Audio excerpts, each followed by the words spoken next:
Hello friends, എല്ലാവർക്കും എൻ്റെ YouTube ചാനലിലേക്ക് സ്വാഗതം. ഞാനിന്ന് ഉണ്ടാക്കാൻ പോകുന്നത് അമൃതം പൊടി വെച്ച് ചെറിയ കുഞ്ഞുങ്ങൾക്ക് കൊടുക്കാൻ പറ്റുന്ന ഒരു കുറുക്കാണ്. നമുക്ക് എങ്ങനെ ഉണ്ടാക്കുന്നതെന്ന് നോക്കാം. ഞാൻ എടുക്കുന്നത് ഒരു ചെറിയ ഉരുളി പോലത്തെ ഒരു പാത്രമാണ്. നിങ്ങൾ ഏത് പാത്രമാണോ എടുക്കുന്നത് ആ പാത്രം എടുക്കാം. 3 ടീസ്പൂൺ അമൃതം പൊടിയാണ് ഞാൻ എടുക്കുന്നത് ഉണ്ടാക്കാൻ വേണ്ടിയിട്ട്. എൻ്റെ മകൾക്ക് ഞാൻ കൊടുക്കുന്നത് 3 ടീസ്പൂൺ വെച്ചിട്ടാണ്. ഓരോ കുട്ടികൾക്കും ഓരോ അളവാണ്.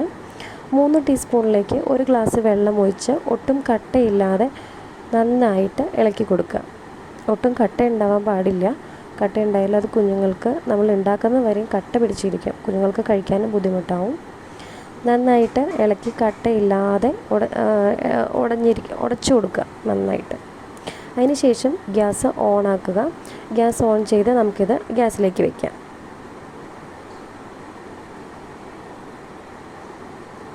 നന്നായി ഇളക്കി കൊടുക്കുക.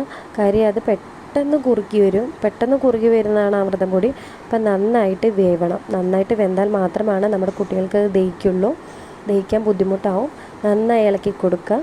കുറച്ച് കഴിയുമ്പോഴത്തേക്കും അത് നല്ല കുറുകി വരും. നന്നായിട്ട് കുറുകി വന്നു കഴിഞ്ഞാൽ അതിലേക്ക് ഞാൻ 1 ടീസ്പൂൺ നെയ്യ് ഒഴിക്കും. 1 ടീസ്പൂൺ നെയ്യ് ഒഴിച്ചിട്ടാണ് ഞാൻ മകൾക്ക് കൊടുക്കുന്നത്. നന്നായി ചൂടാറിയതിന് ശേഷം നമുക്ക് മക്കൾക്കത് സെർവ് ചെയ്യാവുന്നതാണ്. Okay, thank you.